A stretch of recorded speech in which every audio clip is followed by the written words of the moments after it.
প্রস্তাব পাঠাইছিলেন, ও জিবরাইল আমার বন্ধুর কানে খবর দাও, আমার বন্ধু এই দেশের মাটিতে থাকতে পারবে না, আমার বন্ধু এই রক্ত মাখা জমিনের মধ্যে রাখবো না, আমার বন্ধুর দেহ আমার আরশের ডাইন পাশে দাফন করব।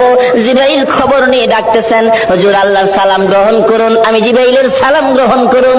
আল্লাহর নবী গো, আপনার দেহ মুবারক আল্লাহর আরশের ডাইন পাশে দাফন হবে, আপনি খুশির সহিত কবুল করুন। আমার নবী কোনো কথা কয় না, দুইটা চোখের পানি ঝরঝর করে ছাড়তেছে। জিবরাইল বলেন, ইয়া রাসূলুল্লাহ, এত সুন্দর প্রস্তাব নিয়ে আসলাম, কোনো কথা কন না, খালি কাঁদেন কে জানতে চায়। আমার নবী বলেন, জিবরাইল রে, তোমার জন্য খুশির খবর হতে পারে, আমি খুশি হতে পারলাম না। কেন পারলেন না? রে জিবরাইল, আমার দাফন আল্লাহর আরশের ডান পাশে হবে, আমি জানতে চাই আমার গুনাহগার উম্মতের দাফন কই হবে রে? জিবরাইল বলেন, আপনার উম্মতের দাফন এই জমিনের মধ্যে হবে।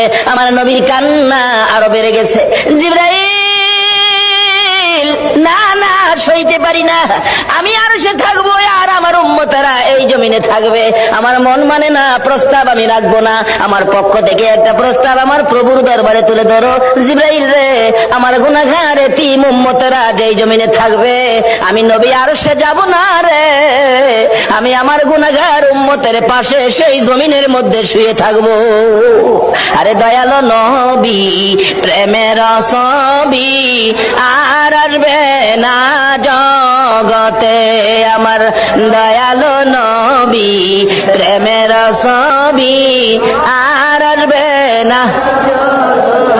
হাসর দিনে উম্মত বিনে, হাসর দিনে উম্মত বিনে যাবে না নবীজি বেহেশতে।